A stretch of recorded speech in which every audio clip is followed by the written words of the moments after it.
नमस्कार साथियों। केशव सिंह वॉइस, तीखी बात, जनता की बात, आप सबके मन की बात में आप सभी का स्वागत है। कुछ लोगों के मन की बात, भक्तों के मन की बात नहीं, मैं आप सभी का स्वागत है। हम आज पहले ये कह दूं कि भाई जो लोग नए हैं वो चैनल को सब्सक्राइब करें, ताकि जो भी इस तरह की बात जो है वो आप तक पहुंचे, कम से कम उसे सुने और समझें, समझने की कोशिश करें, सही कह रहे हैं या गलत कह रहे हैं, क्योंकि उसके तह तक जाना, बातों के तह तक जाना बहुत ज़रूरी होता है। हमारे आसपास में क्या हो रहा है ये हमें जानना बहुत ज़रूरी हो रहा है। क्या हो रहा है और क्यों हो रहा है या क्यों किया जा रहा है, हर चीज़ के पीछे कारण जरूर होता है। तो आज हम अगर बात करें पंडित धीरेन्द्र शास्त्री, बाबा बागेश्वर धाम, अगर इनकी बात ना की जाए, ना करें तो कैसे चलेगा। वीडियो आज बहुत दिनों बाद ये इसके ऊपर ला रहा हूँ, व्यस्तता की वजह से, क्योंकि बहुत सारे जो प्रपंच जो चल रहे हैं उन सब के ऊपर भी तो ध्यान नज़र रखनी पड़ती है कि चल क्या रहा है। आजकल आप लोगों ने देखा होगा कि पंडित धीरेन्द्र शास्त्री पर चैनलों ने पलटी मार ली है, कुछ चैनल्स ने पलटी मारी है, क्योंकि विदेशों में भी भारत की जग हसाई हो गई है।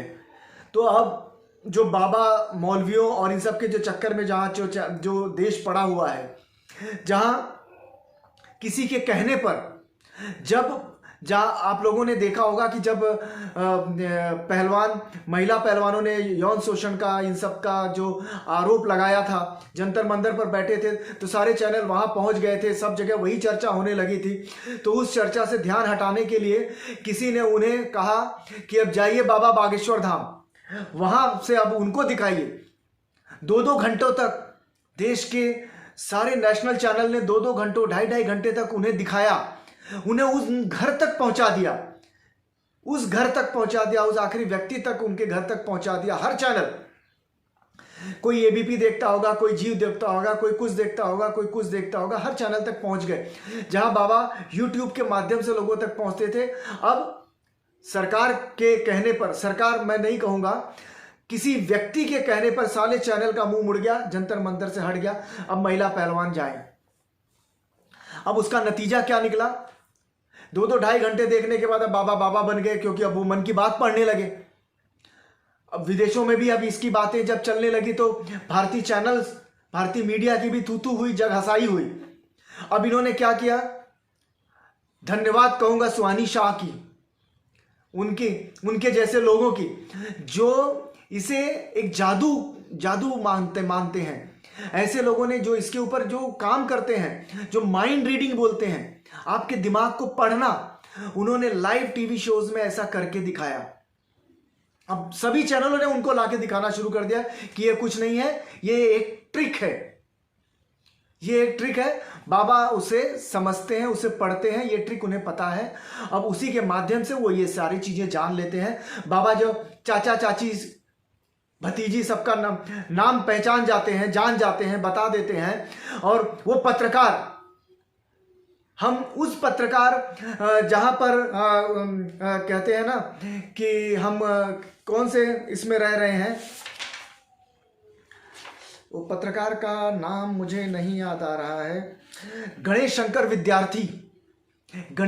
विद्यार्थी जी ने जो पत्रकारिता का जो मापदंड दिया था, जिसे कहा था कि वैज्ञानिक सोच पर आधारित पत्रकारिता होनी चाहिए। मैं किसी का भी अनुयायी हो सकता हूं, लेकिन जब मैं पत्रकारिता की कलम पकड़ूं तो मैं वहां पर वो अनुयायी का चोला हटाकर वैज्ञानिक सोच के साथ में मैं उसकी पत्रकारिता करूं। जब उनके चाचा का नाम और ये सब बता, नतमस्तक हो गए, जबकि लोगों ने बता दिया कि वो सब फेसबुक पर मौजूद है, उनके प्रोफाइल में सारे मौजूद है।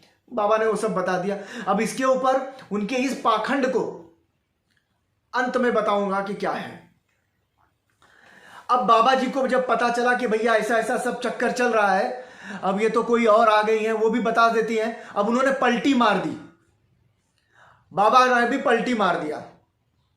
अब उनका क्या कहना है, अब लोगों के सामने वो अलाप और विलाप कर रहे हैं, जैसे कभी सुभाष चंद्र बोस, नेताजी सुभाष चंद्र बोस जी ने कहा था, तुम मुझे खून दो मैं तुम्हें आजादी दूंगा। ये कह रहे तुम मुझे क्या बोलते हैं, साथ दो, तुम मेरा साथ दो, मैं तुम्हें हिंदू राष्ट्र दूंगा। यह व्यक्ति मूर्ख है। इसे भारत का इतिहास, भारत की भौगोलिकता के बारे में कुछ पता नहीं है। भारत में अनेकों भाषाएं बोली जाती हैं, अनेकों राज्य हैं, अनेकों जातियां हैं, अनेकों धर्म हैं, कई संप्रदाय के लोग यहां पर रहते हैं।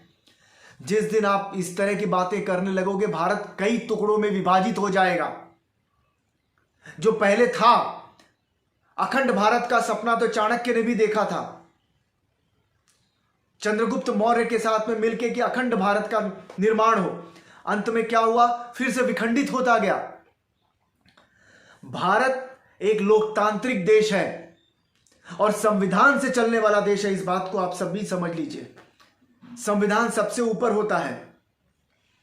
ये जो बाबा हैं पंडित धीरेंद्र शास्त्री, वो रहने वाले हैं मध्य प्रदेश के बुंदेलखंड के छतरपुर में रहते हैं, जहां पर उन्होंने अपना एक बागेश्वर धाम बनाया हुआ है, एक अपना औरा बनाया हुआ है।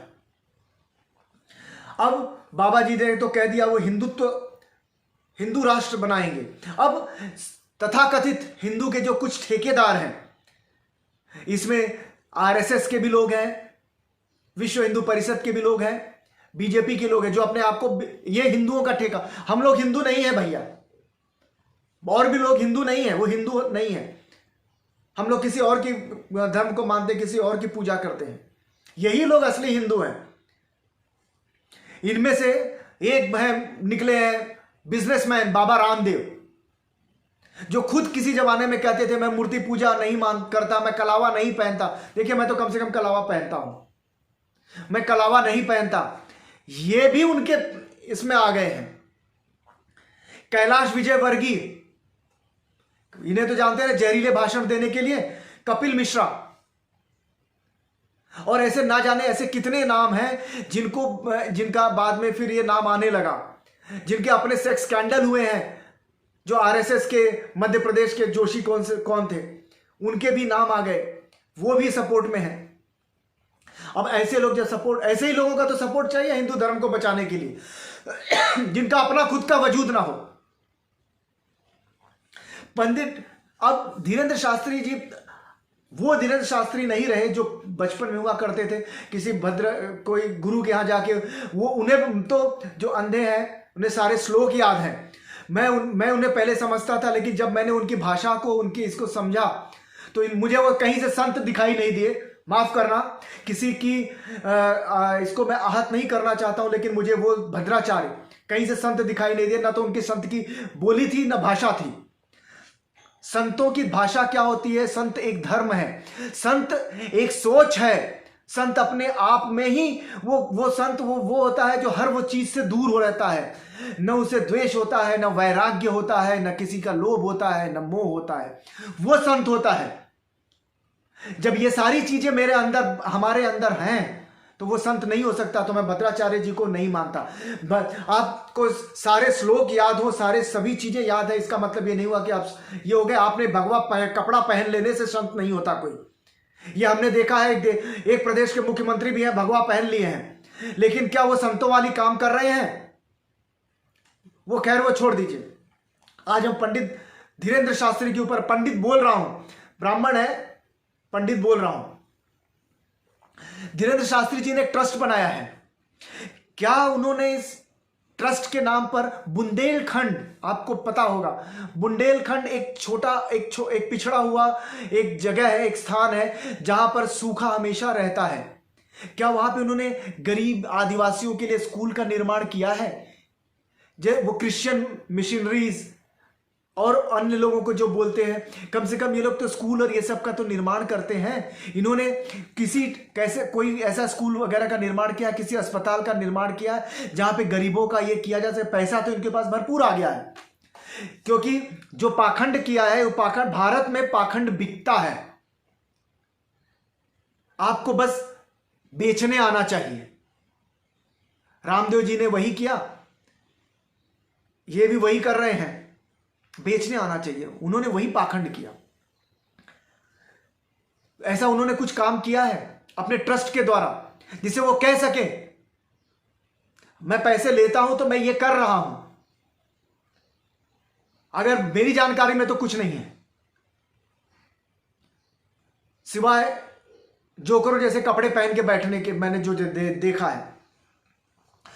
अब इन सब के बीच में मूर्खता की हद तो तब हो गई जब कुछ तथाकथित सनातनियों ने यह कर दिया, जो हिंदू धर्म की, अपने आप को हिंदू धर्म के रक्षक, कि वो रैली करने पे आ गए जंतर मंतर पर कि हम रैली करेंगे।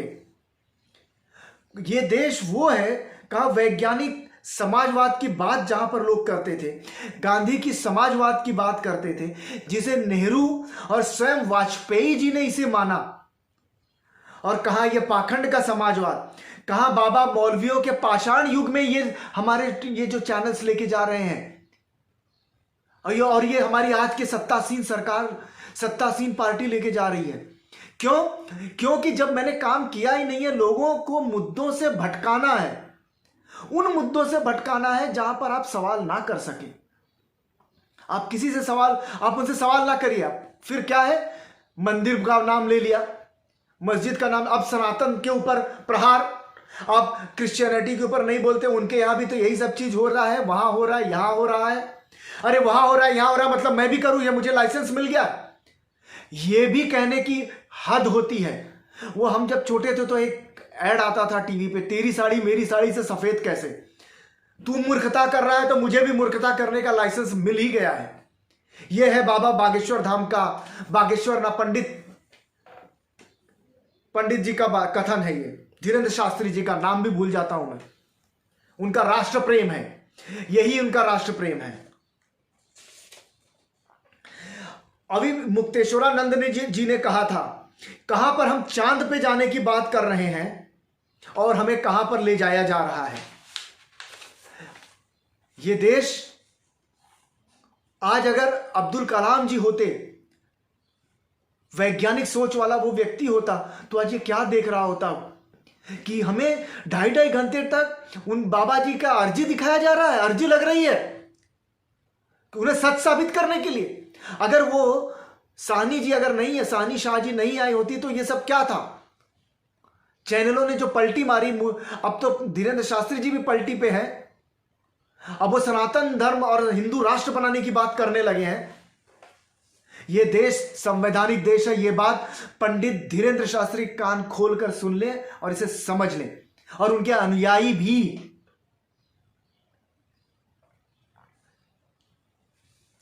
अब ये सवाल उठता है कि पंडित धीरेन्द्र शाह, ये उससे पहले ये बताऊं कि हम सब छोटे थे तो मनोहर श्याम जोशी एक साहित्यकार हुआ करते थे।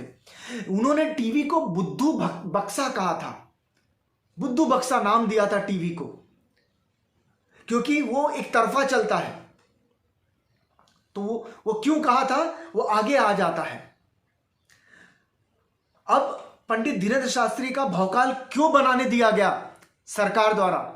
ये सरकार द्वारा प्रायोजित था, सरकार ने बीजेपी द्वारा प्रायोजित था। ये साल के अंत में मध्य प्रदेश में विधानसभा का चुनाव भी होने वाला है, और शायद छत्तीसगढ़ में भी चुनाव होने वाला है, जहां से ये अभी नौटंकी चल रही थी। और ये हम सभी जानते हैं कि बुंदेलखंड जो है वो पिछड़ा इलाका है, और वहां से जो है उमा भारती जी आती हैं, जो आजकल बीजेपी से नाराज चल रही हैं, और वो खुलकर कुछ भी, अगर कोई गलत है तो गलत बात भी कह दे रही हैं। और वो पिछड़ों की इसको से भी आती है और साध्वी भी हैं, ओबीसी कैटेगरी से भी आती हैं और वो साध्वी भी हैं। तो अब उनके तेज को निस्तेज कैसे किया जाए? तो यही बाबा जो होते हैं, इस तरह के जो बाबा होते हैं, यही इनके सबसे बड़े हथियार होते हैं। तो यही वजह है जो पंडित धीरेन्द्र शास्त्री को बढ़ाया जा रहा है। राम रहीम को भी इसीलिए बढ़ाया गया था। किसी जमाने में आशाराम बापू जी का भी यही हालत था, और भी दो चार बाबा जो इस समय जेल की हवा खा रहे हैं, वो सभी ऐसे ही थे। तो उन्हें पहले बढ़ाया जाता, क्योंकि उन्हें चुनावी लाभ लेना है। ऐसे लोग इनके बहुत बड़े मोहरे होते हैं, जो ये धीरेन्द्र शास्त्री जैसे भी मूर्ख व्यक्ति नहीं समझ पाएंगे। वैसे वो अर्जी समझ लेते हैं, ये नहीं समझे। इन्हें तो ये लग रहा है कि इनका ऑरा सेट हो रहा है, इन्हें लोग सुन रहे हैं, तभी तो वे इस तरह का आह्वान कर सक रहे हैं। इतनी हिम्मत इनमें तभी आई है। हिंदुत्व का माहौल बनाए रखना, असली मुद्दों से भटकाए रखना, यही इस बीजेपी का यही कार्य करने की पद्धति है। ये लोग यही कार्य करते हैं, यही इनके कार्य करने की प्रणाली है। क्योंकि मध्य प्रदेश में शिवराज सिंह चौहान की जो सरकार है वो पेरोल पर है। माधवराव सिंधिया से जो उधार के लिए हुए लोग हैं वो उन्हीं से चल रही है। सभी जानते हैं कि माधवराव सिंधिया का अब कद क्या है, घट गया है। वहां की जनता में ही उनकी इज्जत नहीं है, तो अब आगे कैसे होगा? तो इन्हीं पंडितों की वजह से होगा, इन्हीं तरह के मौलवियों की वजह से होगा, इन्हीं तरह के लोगों से होगा, जो ये अब मुस्लिमों की तरफ भी जो लोग जा रहे हैं, जो बातें कर रहे हैं, वो सब यही है। ये नहीं जानते कि भारतीय जनता पार्टी लोगों के सेंटिमेंट से खेल रही है और आप उनको खेलने दे रहे हैं। हम सब उन्हें खेलने दे रहे हैं। किसी को भी, किसी भी राजनीतिक पार्टी को, कोई भी हो, जब बात धर्म पर आती है, धर्म हर व्यक्ति का अपना व्यक्तिगत मामला होता है। उस व्यक्तिगत मामले में किसी को भी हस्तक्षेप करने नहीं देना चाहिए, कोई भी, न देश, न प्रदेश, न सरकार। हाँ, हम सब उस समाज में रहते हैं, तो हम सब एक इंसान है, हम एक व्यक्ति हैं, व्यक्ति के रूप में हम वहां पर रह सकते हैं और हम रहते हैं। और अंत में एक बात, धीरेन्द्र शास्त्री जी जो है, ये सबसे बड़ी बात है, आप समझने की कोशिश करिए। धीरेन्द्र शास्त्री जी सबकी अर्जी लगाते हैं। उन्हें मारने की धमकी आई, FIR दर्ज करवाई। अरे भैया, आप सबकी अर्जी लगाते हो, सबके चाचा, पापा, ताऊ, माऊ, काऊ, सबका नाम आप पता लगा लेते हो। किसी का कितने अफेयर हुए हैं वो भी उनको पढ़ लेते हो, बता देते हो। आपको अर्जी आई, अर्जी देख के आप, किसने अर्जी भेजी, उसका नाम अज्ञात नाम लिखाया है, तो उसका नाम और पता क्यों नहीं दे दिया आपने? यही समझिए, ये नौटंकी है। और इस बात को हम जितना जल्दी समझ जाए उतना बेहतर है। पंडित धीरेन्द्र शास्त्री जैसे और भी बाबा भविष्य में आएंगे और आते रहेंगे। ये न संत थे, न ऐसे लोग संत हैं। सबसे पहले हम सबको यह समझना पड़ेगा संतों की परिभाषा क्या है। फिर वो संत चाहे हिंदुओं में हो, चाहे मुस्लिमों में हो, चाहे किसी अन्य धर्म में हो, संत कभी भी विद्वेष, समाज में दुर्भावना पैदा करने की बात नहीं करता। संत हमेशा सद्भाव की बात करता है। इस बात को ध्यान रखिएगा। और इसी के साथ मैं आप सभी को छोड़े जा रहा हूं। सोच लो और सोचने के लिए मजबूर करूं तो मेरा ये वीडियो बनाने का मकसद, ये कहने का मकसद मेरा सफल होगा। उम्मीद करता हूं आप सभी से पूरा सुने। एक व्यक्ति भी अगर पूरा सुने और इसे समझे तो मैं समझूंगा मेरा वीडियो बनाना सार्थक हो गया। और इसे सब्सक्राइब करें। धन्यवाद, आप सबका धन्यवाद, तहे दिल से धन्यवाद।